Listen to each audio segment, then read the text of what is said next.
Hello guys, welcome to my law channel. Last lecture में हमने BSA जो है वो स्टार्ट किया था और उसका सेक्शन 1 जो हमने कंप्लीट किया था। इस लेक्चर में हम डेफिनेशन क्लोज को कंप्लीट करेंगे।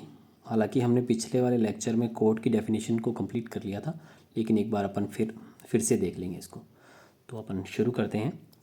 डेफिनेशन क्लोज 2A कोड को डिफ़ाइन करता है। अब कोड को यहाँ पर डिफ़ाइन नहीं किया गया, ये इसकी इंक्लूडिव डेफिनेशन है, मतलब कोर्ट में क्या इंक्लूडेड है।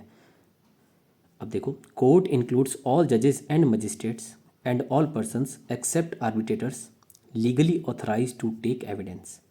क्या कहता है कि कोर्ट शब्द के अंतर्गत क्या इंक्लूड किया गया है? ऑल जजेस and magistrates and all persons legally authorise to take evidence, जिनको क्या किया गया है? वैध रूप से प्राधिकृत किया गया है साक्ष्य लेने के लिए। बट इसमें किसको एक्सक्लूड किया गया है? आर्बिट्रेटर्स। आर्बिट्रेटर्स इसके अंतर्गत नहीं आते हैं। नेक्स्ट डेफिनेशन जो क्लोज बी में दे रखी है वो है कॉन्क्लूसिव प्रूफ। कॉन्क्लूसिव प्रूफ का क्या मतलब है? Means when one fact is declared by this adhiniyam to be conclusive proof of another, the court shall on the proof of one fact regard the other as proved and shall not allow evidence to be given for the purpose of disproving it। अभी क्या कह रहा है आपको? निश्चायक सबूत से अभिप्रेत है कि जब इस अधिनियम द्वारा एक तथ्य किसी अन्य तथ्य का निश्चायक सबूत घोषित किया जाता है, वहाँ न्यायालय उस एक तथ्य के साबित हो जाने पर अन्य को साबित हुआ मानेगा और उसे नासाबित करने के प्रयोजन के लिए साक्ष्य दिए जाने के लिए परमिशन नहीं देगा, मतलब अलाउ नहीं करेगा। आप इसको ऐसे समझो, हमने आईपीसी में पढ़ा है कि 7 साल से कम उम्र का बच्चा है ना, वो क्या नहीं कर सकता? अपराध नहीं कर सकता। ये हमारा लॉ खुद कहता है। ठीक है, अब मान लीजिए कोई बच्चा है, उसने कोई ऑफेंस कर दिया, कोर्ट में वो आया। ठीक है, अब ये कहा जाता है कि उस बच्चे की एज क्या है? 7 साल से कम है। तो जैसे ही आप कोर्ट में ये साबित कर देते हो ना कि उस बच्चे की एज 7 साल से कम है, कोर्ट आगे वाली जो प्रिजम्पशन है कि उस बंदे ने अपराध किया है उसको अलाउ करेगा ही नहीं करेगा। ठीक है, कोर्ट ये मान के चलेगा कि वो 7 साल से कम उम्र का बच्चा है और वो अपराध कर ही नहीं सकता है, क्योंकि जो जो आईपीसी में जो सेक्शन 82 था वो पहले से कर रहा है अलाउ कि 7 साल से कम उम्र का बच्चा अपराध कर ही नहीं सकता है। ठीक है, ऐसे ही इंटॉक्सिकेशन का जो केस होता है उसमें अगर कोई बंदा ऑफेंस कर देता है, तो अगर आप ये साबित कर देते हो कि जो इंटॉक्सिकेटेड, जो उसको मतलब ड्रग या कोई भी नशीला पदार्थ उसको पिलाया गया था, वो उसकी इच्छा के विरुद्ध पिलाया गया था, ठीक है, अगेंस्ट हिज विल था, तो बस आपको ये साबित करना है कि उस बंदे की विल के अगेंस्ट पिलाया गया था। कोर्ट ये मान के चलेगा कि उस बंदे ने अपराध नहीं किया है।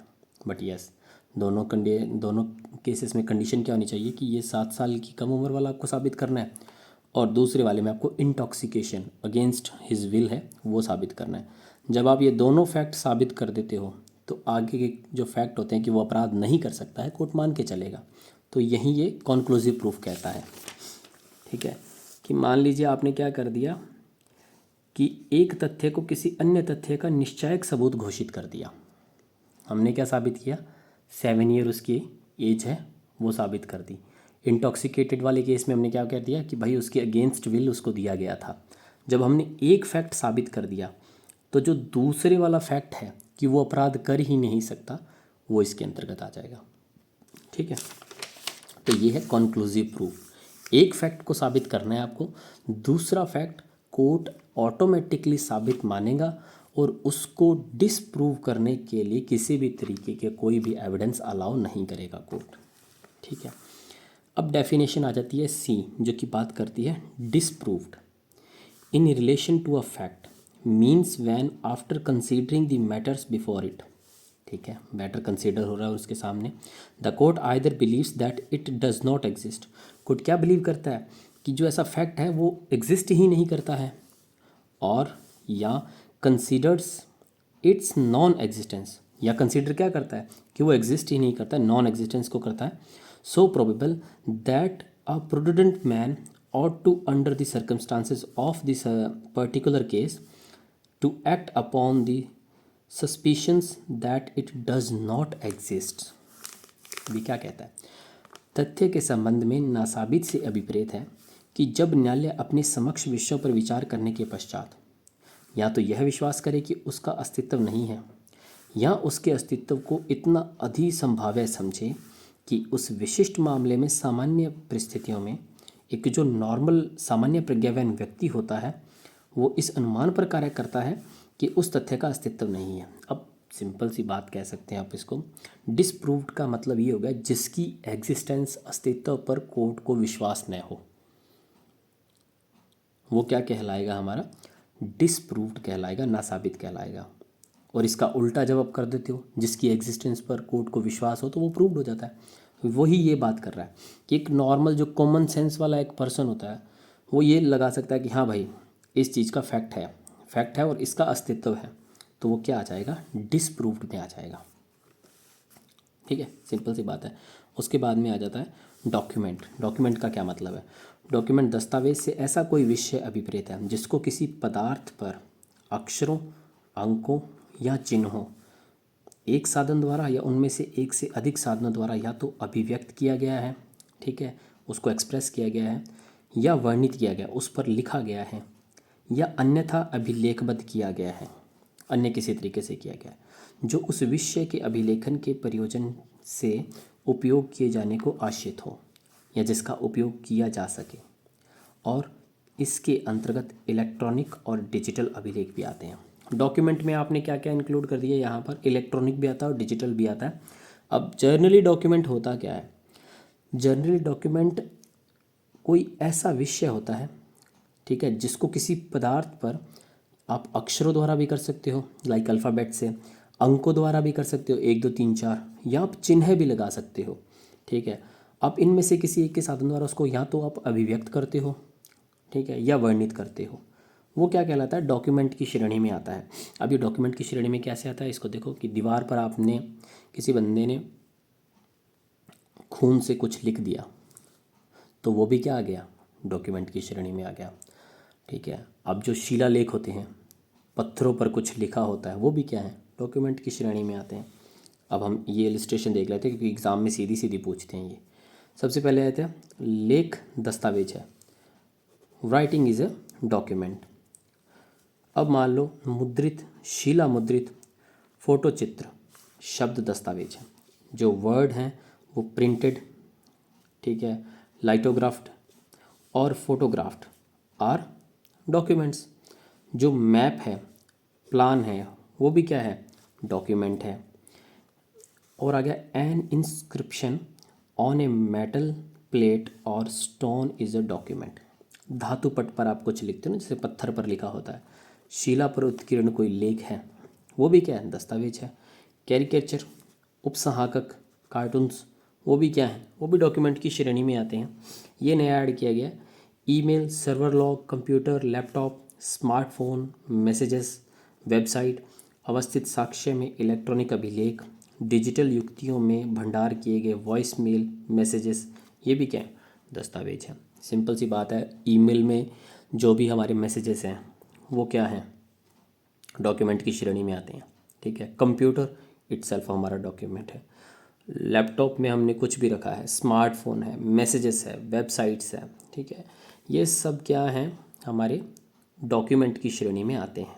ठीक है, उसके बाद में हम देखते हैं एविडेंस। एविडेंस को कहाँ डिफाइन किया गया है, 2E में। अब एविडेंस की डेफिनेशन जो है वो मीन्स और इंक्लूडिव है, इसका क्या अर्थ होता है और इसमें क्या क्या इंक्लूडेड है वो देखते हैं। तो साक्ष्य से अभिप्रेत है और उसके अंतर्गत आते हैं। सबसे पहले तो आ गया, फर्स्ट क्या कहता है कि सभी कथन जिसके अंतर्गत इलेक्ट्रॉनिक रूप से दिए गए कथन सम्मिलित हैं। कथन जिसके अंतर्गत आपने इलेक्ट्रॉनिक फॉर्म में कोई कथन किए हैं वो भी क्या है, इसके अंतर्गत क्या है, इंक्लूडेड हैं, जिसे न्यायालय जांचाधीन तथ्यों के विषयों के संबंध में, मतलब जांच के दौरान जो फैक्ट के विषय हैं ना, उनके संबंध में अपने समक्ष साक्षियों द्वारा किए जाने की अनुज्ञा देता है। मतलब कोर्ट अलाउ करता है कि आप उसको एज ए फैक्ट एविडेंस के फॉर्म में क्या करो, कोर्ट में पेश करो, या अपेक्षा करता है, कोर्ट अपेक्षा करता है। और ऐसे कथन मौखिक साक्ष्य कहलाते हैं। अब ये क्या हैं? मौखिक साक्ष्य हैं।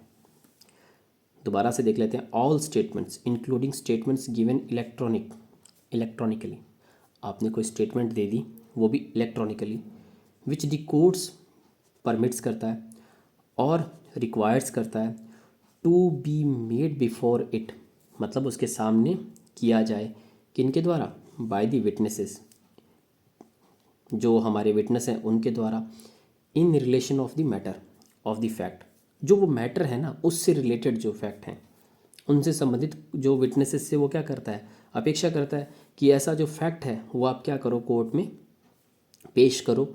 And such statements are called oral evidences. और ये जो स्टेटमेंट्स होती हैं ना, ये क्या कहलाती हैं? ओरल एविडेंसेस कहलाती हैं।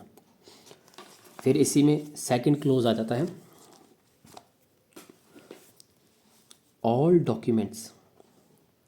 वहाँ पर फर्स्ट क्लॉज में स्टेटमेंट है, वो स्टेटमेंट दे रहा है, यहाँ पर डॉक्यूमेंट है। ऑल डॉक्यूमेंट्स इंक्लूडिंग इलेक्ट्रॉनिक और digital records produced for the inspection of the court.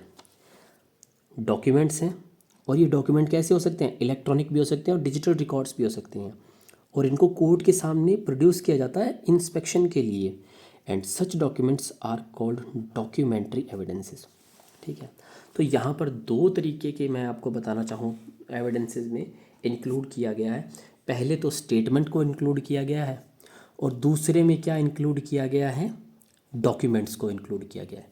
Statements तो उन विटनेसेस की है जो उस फैक्ट से रिलेटेड हैं, और कोर्ट आपसे अपेक्षा करता है कि आप पेश करो इनको। ठीक है, और दूसरे डॉक्यूमेंट्स हैं जो कि इलेक्ट्रॉनिक भी हो सकते हैं और प्रोड्यूस किए जाते हैं किस चीज़ के लिए? इंस्पेक्शन के लिए। किसके सामने? कोर्ट के सामने। तो जो ऐसे डॉक्यूमेंट्स हैं वो क्या कहलाते हैं? डॉक्यूमेंट्री एविडेंस कहलाते हैं। तो हमने वैसे देख लिए हैं कि साक्ष्य एविडेंस दो टाइप के यहाँ पर बता रखे हैं। एक हो जाता है हमारा मौखिक साक्ष्य, और दूसरा हो जाता है डॉक्यूमेंट्री साक्ष्य। मौखिक साक्ष्य में क्या आता है? मौखिक साक्ष्य में स्टेटमेंट आती है, और डॉक्यूमेंट्री साक्ष्य में डॉक्यूमेंट आता है जो कि इंस्पेक्शन के लिए कोर्ट के द्वारा अलाउ किया गया है प्रोड्यूस करने के लिए। ठीक है, अब हम बात करते हैं एफ, जो कि है फैक्ट।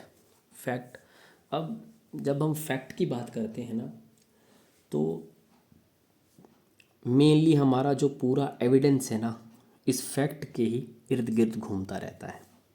ठीक है, इसी के बेसिस पर एविडेंस होते हैं। ठीक है, हम जो ये कंप्लीट करेंगे चैप्टर जो 2 है हमारा, ठीक है, तथ्यों की सुसंगति से संबंधित, रेवेलेंसी ऑफ द फैक्ट 3 से 14। ठीक है, और ये आगे भी है। ठीक है, कंप्लीट होता है, ये यहाँ पर कंप्लीट होता है अपना।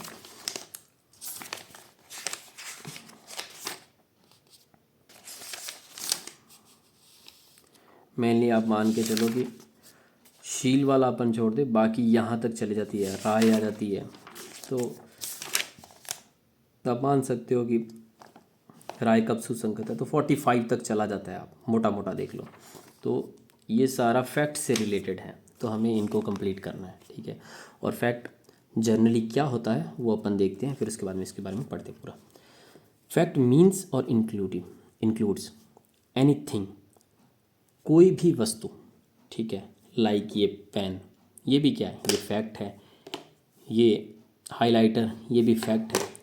एनीथिंग, कोई भी चीज़ होगी, कोई भी वस्तु होगी, वो क्या है? वो फैक्ट है। स्टेट ऑफ अ थिंग, कोई वस्तु की अवस्था। एक कमरे में चाय के 2 कप पड़े हैं, फैक्ट है। ठीक है, कमरे में सोफ़ा पड़ा है, फैक्ट है। पंखा चल रहा है, फैक्ट है। घड़ी चल रही है, फैक्ट है। ठीक है, कमरे में टीवी चल रहा है, फैक्ट है। तो ये जो स्टेट ऑफ थिंग है, मतलब उस वस्तु की अवस्था, वो क्या कहलाती है? वो भी हमारी फैक्ट के अंतर्गत आती है। और रिलेशन ऑफ द थिंग, वस्तुओं का आपस में संबंधित होना। ठीक है, वो भी क्या है? फैक्ट है। Capable of being perceived by the sense. ठीक है, इंद्रियों के द्वारा महसूस किया जा सकना, मतलब आँख, नाक, कान। ठीक है, इनके द्वारा आप महसूस करते हो। ठीक है, लाइक आँखों से अपन देखते हैं, नाक से अपन सूंघते हैं, ठीक है, और कानों से अपन सुनते हैं। तो इन चीज़ों के द्वारा अपन उनको बोधगम्य बनाते हैं ताकि अपन को समझ आए, ठीक है। Any mental condition of which any person is conscious, कोई मानसिक दशा जिसका भान किसी व्यक्ति को हो। अब ये आप कैसे समझोगे? लाइक कपट, फ्रॉड करने का इंटेंशन, मिस रिप्रेजेंटेशन करने का, ठीक है, डिसऑनेस्टली, ये जो सारे हैं ना, ये बंदे की जो अपन कहते हैं मन की दशा है उसको दर्शाते हैं। ईर्ष्या का, किसी के साथ ईर्ष्या का भाव होना, ठीक है, अबैटमेंट रखने का होना, ठीक है। तो ये जो सारी चीज़ें ना, mental condition of a person, कि वो क्या सोचता है किसी दूसरे पर्सन के प्रति, वो जो उसकी कंडीशन है, ठीक है, वो आएगी हमारी फैक्ट के सेकंड क्लोज में, ठीक है। अब जनरली हम फैक्ट की बात करें ना, तो फैक्ट सिर्फ क्या होता है, जो फिज़िकल जो चीज़ें होती है ना उनके बारे में होता है, जिन्हें कि आप देख सकते हो, जनरली जो फैक्ट होता है। लेकिन जब अपन एविडेंस की बात करते हैं ना, तो एविडेंस में ना जो मेंटल कंडीशन होती है, ठीक है, जिनको आप देख नहीं सकते हैं, उन चीज़ों के जो फैक्ट होते हैं उनको भी यहाँ पर क्या किया गया है, फैक्ट में शामिल किया गया है। तो जनरली फैक्ट आ गया। फैक्ट में anything, state of a things, relation of a things, capable of being perceived by the sense, any mental condition of which any person is conscious. Simple सी बात आ जाती है, ठीक है। अब जर्नल अपन देखते हैं तो उसमें किसी जो ये जो मानसिक दशा वाला टॉपिक है ना, ये फैक्ट में इंक्लूडेड नहीं है, ठीक है। जर्नली जब अपन जर्नली फैक्ट पढ़ते हैं एविडेंस से बाहर जाकर, लेकिन जब आप एविडेंस पढ़ते हो ना, एविडेंस में फैक्ट में जो मेंटल कंडीशन है ना उसको भी शामिल किया गया है, ठीक है। अब सिंपल सी बात है, फैक्ट फैक्ट है, फैक्ट के आसपास इर्द गिर्द ही हमारा जो एविडेंस है वो घूमता रहेगा। कौन से फैक्ट आपको एडमिसिबल करने हैं, कौन से फैक्ट रेलेवेंट हैं, ठीक है, कौन से फैक्ट फैक्ट इशू से कनेक्टेड हैं, वो सारी चीज़ें हमें आगे पढ़ने को मिलेंगी। अब इसके इलिस्ट्रेशन देख लेते हैं अपन, जिससे आपको आराम से समझ में आ जाएगा कि यह है कि अमुक स्थान में अमुक क्रम में अमुक पदार्थ व्यवस्थित है, एक फैक्ट है। सिंपल सी बात है, ये मतलब एक पर्टिकुलर सेंस में मार्कर जो है हमारा वो टेबल पर पड़ा है, वो क्या है, वो फैक्ट है ना। कमरे में टीवी चल रहा है, वो क्या है, वो फैक्ट है। तो ये जो चीज़ कह रहा है कि that there are certain objects arranged in certain order in certain place is a fact, ठीक है। कमरे में 4 चाय के कप पड़े हैं, 3 पानी के गिलास पड़े हैं, ठीक है, तो ये क्या है, ये फैक्ट है। दैट अ पर्सन हेard और saw something is a fact. अब कोई बंदा है, उसने कुछ सुना, देखा, कौन से सेंस में आ गया, इंद्रिय द्वारा बोधगम्य, मतलब उसने अपने सेंसेस से देखा या सुना, वो भी क्या है, वो भी फैक्ट है। फिर आ गया कि that a person sad certain words in, ठीक है, इज़ ए फैक्ट।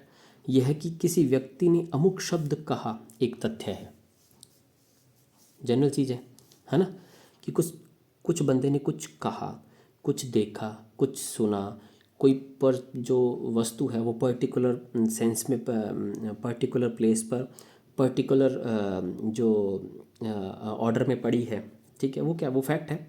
उसके बाद में कहता है यह है कि कोई मनुष्य अमुक राय रखता है, राय जो है वो भी क्या आ जाता है, फैक्ट के अंतर्गत आ जाता है।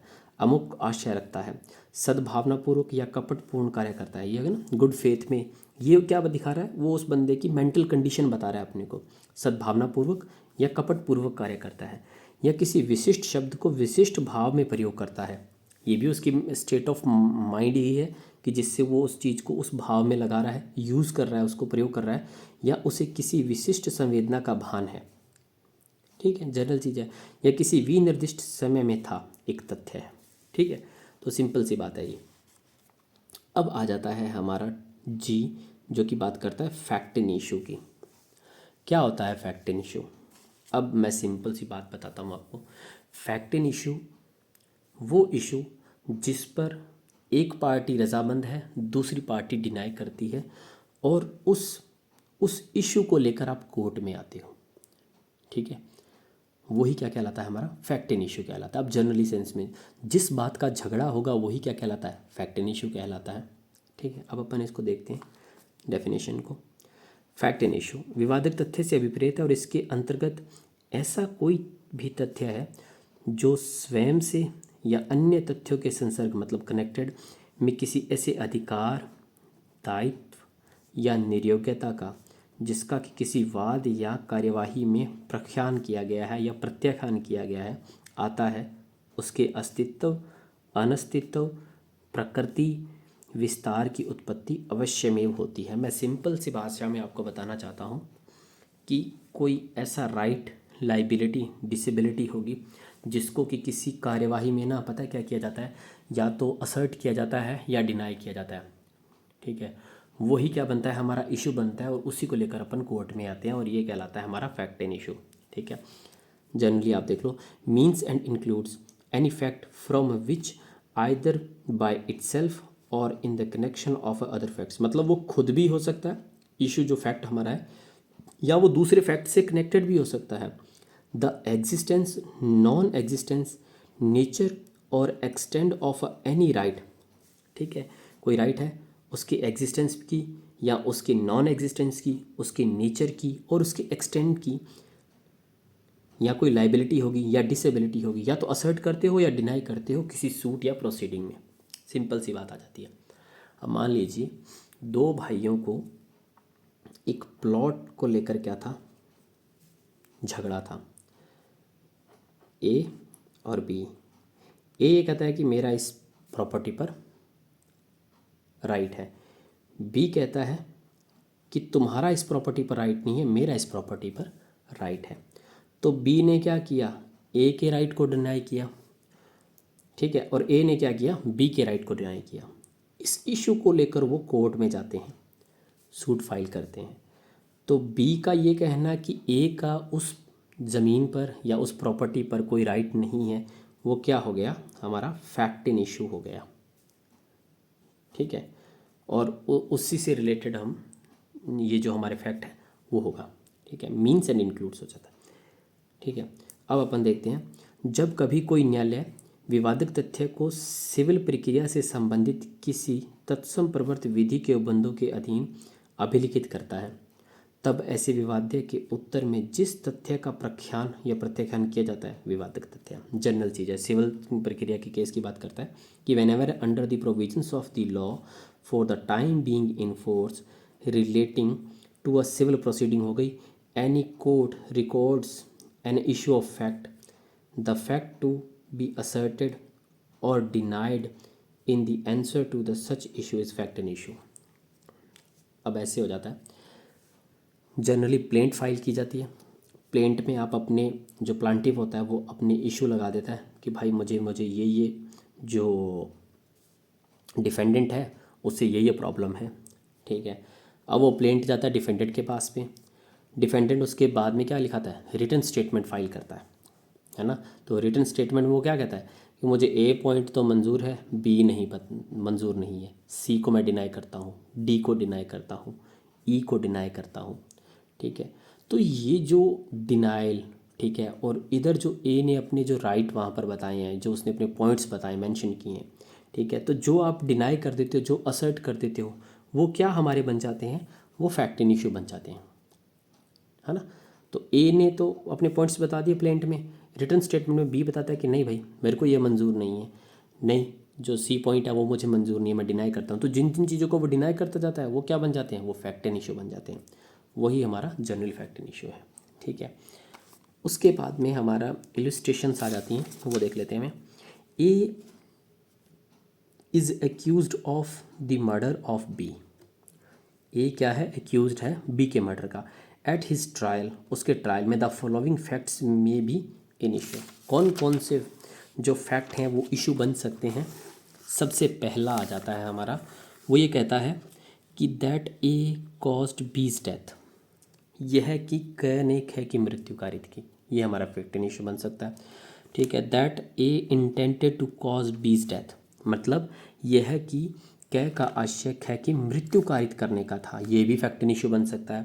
थर्ड क्या होता है कि यह कि क को ख से गंभीर और अचानक प्रकोपन मिला था, मतलब उसने उसको सडन प्रोवोकेशन दिया था, ये भी हमारा क्या बन सकता है, फैक्ट इन इशू बन सकता है। यह कि क की मृत्यु कारित करते समय कह के चित्त विकृति के कारण उस कार्य की प्रकृति जानने में असमर्थता, मतलब जब वो उसकी मृत्यु कारित कर रहा था ना, तो वो चित्त विकृत था, मतलब अनसाउंड था, और अनसाउंड माइंडेड था, तो वो उस कार्य की प्रकृति को जानने में असमर्थ था। ये भी फैक्ट इशू बन जाता है। ठीक है, अगर ये आप साबित कर दोगे तो वो फिर चल जाएगा कि भाई जो इनसेन व्यक्ति होता है वो अवेंस कर ही नहीं सकता, है ना, तो उस सेंस में चला जाता है। आगे चलते हैं अपन क्या कहते हैं। उपधारणा करेगा सॉरी, पहले आ जाता है मे प्रिजम्पशन। ठीक है, उपधारणा कर सकेगा। जहाँ कहीं इस अधिनियम द्वारा यह उपबंधित है कि न्यायालय किसी तथ्य की उपधारणा कर सकेगा, वहाँ न्यायालय या तो ऐसे तथ्य को साबित हुआ मान सकेगा, और यदि जब तक कि उसे ना साबित नहीं कर दिया जाता और उससे सबूत की मांग कर सकता है। अब उपधारणा कर सकेगा, मे प्रिजम्पशन आप जब आगे पढ़ोगे ना, ठीक है, तो वहाँ पर सेक्शन में आपको मे प्रिजम्पशन, सेल्फ प्रिजम्पशन यूज़ की होगी।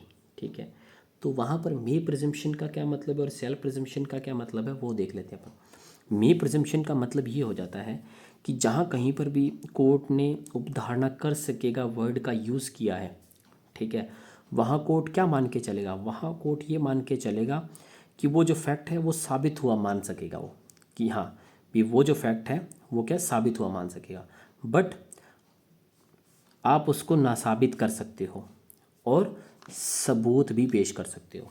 मतलब कोई ऐसा फैक्ट है, ठीक है, वहाँ पर कोर्ट ने ये उपधारणा कर दी है कि वहाँ मे प्रिजम्पशन है। ठीक है, वहाँ यूज़ किया होगा, जब अपन आगे पढ़ेंगे ना तो अपन देखेंगे वहाँ पर मे प्रिजम्पशन का मतलब ये हो जाता है कि कोई फैक्ट है ना वो साबित हुआ माना जाएगा, बट वहाँ पर कोर्ट आपसे क्या कर सकता है, अभी आप चाहो तो आप उसे ना साबित कर सकते हो और सबूत भी पेश कर सकते हो। ठीक है, उसके बाद में आ जाता है नॉट प्रूव्ड। ठीक है, साबित नहीं हुआ कहा जाता। कोई तथ्य साबित नहीं हुआ कहा जाता है जब वह न तो साबित किया गया हो नहीं न साबित किया गया हो। ये आप इसे ऐसे मान सकते हो कि कोई ऐसा फैक्ट है जिसे ना तो प्रूव किया गया है ना ही क्या किया है, नॉट प्रूव किया गया है, वो आप उसे ऐसे मान के चल सकते हो कि वो फॉल्स के समान ही है। ठीक है, वो पेश हुआ ही नहीं है कभी कोर्ट में। ठीक है, तो वो साबित नहीं हुआ का मतलब हो जाएगा। और उपधारणा कर सकेगा में तो आपको पता ही है कि कोर्ट फैक्ट को तो साबित मानेगा, बट आप उसे ना साबित भी कर सकते हो और सबूत की मांग भी कर सकते हो, सबूत पेश भी कर सकते हो। साबित, साबित की डेफिनेशन आ जाती है 2J में। साबित, कोई तथ्य साबित हुआ कहा जाता है जब न्यायालय अपने समक्ष के विषयों पर विचार करने के पश्चात या तो यह विश्वास करे कि उस तथ्य का अस्तित्व है या उसके अस्तित्व को इतना अति संभाव्य समझे कि किसी विशिष्ट, उस विशिष्ट मामले की परिस्थितियों में सामान्य प्रज्ञावान व्यक्ति को इस अनुमान पर कार्य करना चाहिए कि उस तथ्य का अस्तित्व है। जनरली मैं आपको ये बताना चाहूँ ना, तो जिसके एग्जिस्टेंस पर कोर्ट को विश्वास होता है कि भाई वो अस्तित्व में है, ठीक है, वो क्या होता है, वो साबित हुआ कहा जाता है। जिसकी एग्जिस्टेंस पर कोर्ट को विश्वास है, जिसकी एग्जिस्टेंस पर कोर्ट को विश्वास नहीं है वो डिसप्रूव्ड होता है। ठीक है, जर्नली रेलेवेंसी 2K में डिफाइन की गई है। A fact is said to be relevant to another when it is connected with the other in any of the ways refer to in the provisions of this adhiniyam relating to the relevancy of a fact. Simple सी बात है, relevancy of fact का क्या मतलब है।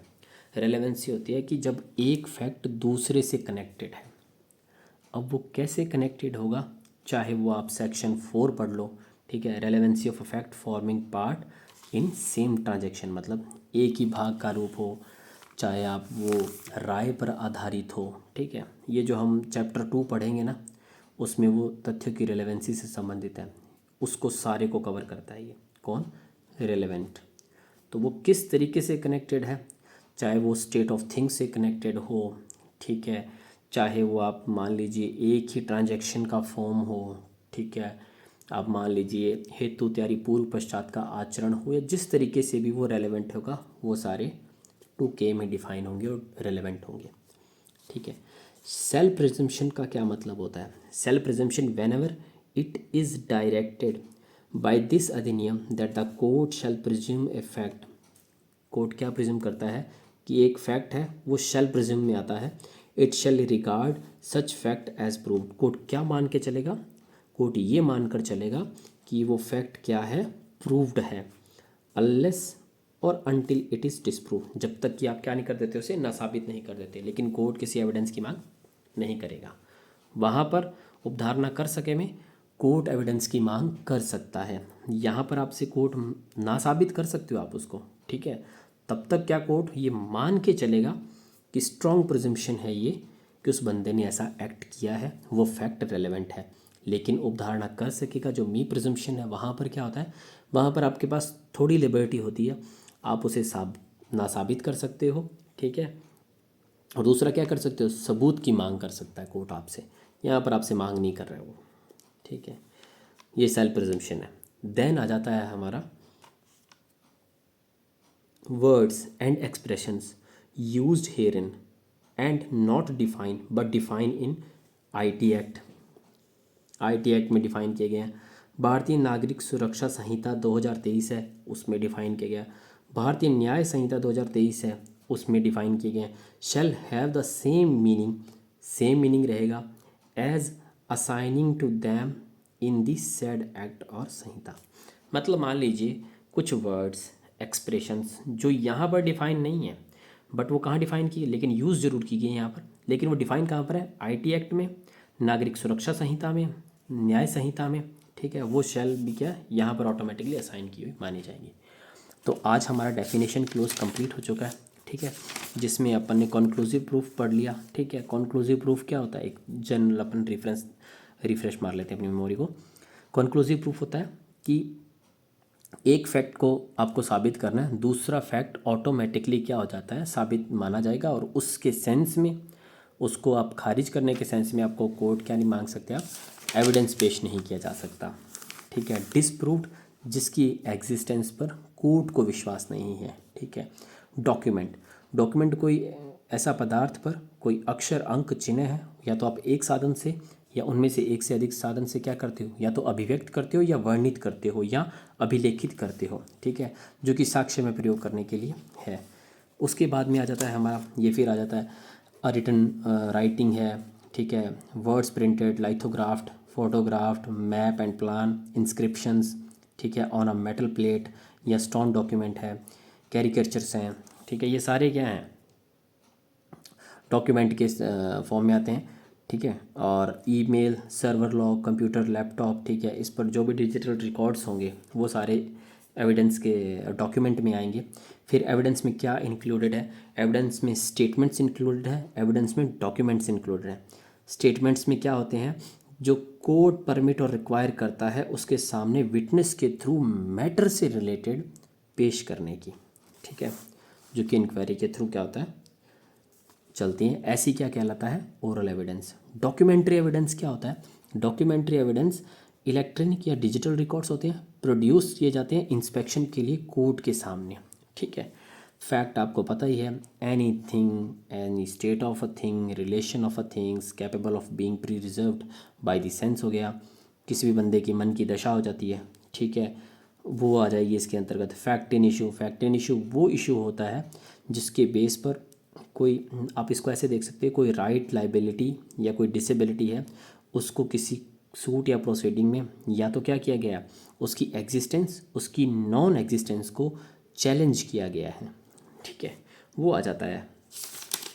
फिर उसके बाद में आ जाता है हमारा मे प्रिजम्पशन। मे प्रिजम्पशन जनरली थोड़ा आपको लिबर्टी मिल जाती है, इसमें कोई ऐसा फैक्ट है वो कोर्ट आप मान के चलेगा कि वो तथ्य साबित है, जब तक कि आप उसको ना साबित नहीं कर देते कोर्ट सबूत भी पेश कर सकते हो आप इस सेंस में। नॉट प्रूव, जो ना तो प्रूव्ड हुआ है ना ही नॉट प्रूव्ड हुआ है, ठीक है, साबित नहीं हुआ है ना ही, आप इसको ऐसे कह सकते हो, a fact is said to be not proved when it is neither proved और नॉर डिसप्रूव्ड, ना तो प्रूव्ड हुआ है ना ही डिसप्रूव्ड हुआ है, ठीक है। फिर प्रूव्ड आ जाता है, प्रूव्ड में क्या आ गया था, कोई तथ्य साबित हुआ कहा जाता है, आप जनरल सेंस में इसको बोल सकते हो कि जिसकी एग्जिस्टेंस पर कोर्ट को विश्वास होता है, ठीक है, वो आ जाता है प्रूव्ड में। रेलेवेंट, रेलेवेंट का क्या मतलब, क्या, one fact is connected to another, ठीक है। अब वो कनेक्शन कहाँ मिलेगा आपको, कनेक्शन इस चैप्टर में मिलेगा, तथ्यों की सुसंगति के विषय में, ठीक है। यहाँ आप पढ़ोगे सारे का सारा जो भी रेलेवेंसी आपकी आएगी। सेल्फ प्रिजम्पशन, सेल्फ प्रिजम्पशन क्या होती है, कोर्ट ने मान लो अधिनियम के तहत क्या कर लिया, सेल्फ प्रिज्यूम कर लिया किसी फैक्ट के रिलेटेड, तो कोर्ट उसको प्रूव्ड मानेगा जब तक कि आप उसको डिसप्रूव नहीं कर देते। अब फिर वही वर्ड्स एंड एक्सप्रेशंस जो कि यहाँ यूज़ की गई हैं बट डिफ़ाइन नहीं की गई, लेकिन डिफ़ाइन कहाँ की हैं, आईटी एक्ट में, भारतीय नागरिक सुरक्षा, भारतीय न्याय संहिता में, तो उनका सेम मीनिंग होगा जो वहाँ पर दे रखा है वो भी यहीं पर होगा। ठीक है, तो ये हो गया है हमारा आज डेफिनेशन क्लोज। ठीक है, एक ब्रीफ हम पढ़ेंगे। ठीक है, डिफरेंसेस जो होंगे, एक तो प्रूव्ड, नॉट प्रूव्ड, डिसप्रूव्ड का, ये प्रिजम्पशन वाले का कर लेंगे। ठीक है, और बाकी तो हमारा कंप्लीट है ही है। ठीक है, तो तब तक के लिए आप इसको पढ़ो। ठीक है, कोई चीज़ समझना है तो आप मेरे को कमेंट सेक्शन में बता देना। नेक्स्ट लेक्चर में हम जो रेलेवेंसी ऑफ फैक्ट है इसको स्टार्ट करेंगे। तब तक के लिए गुड बाय।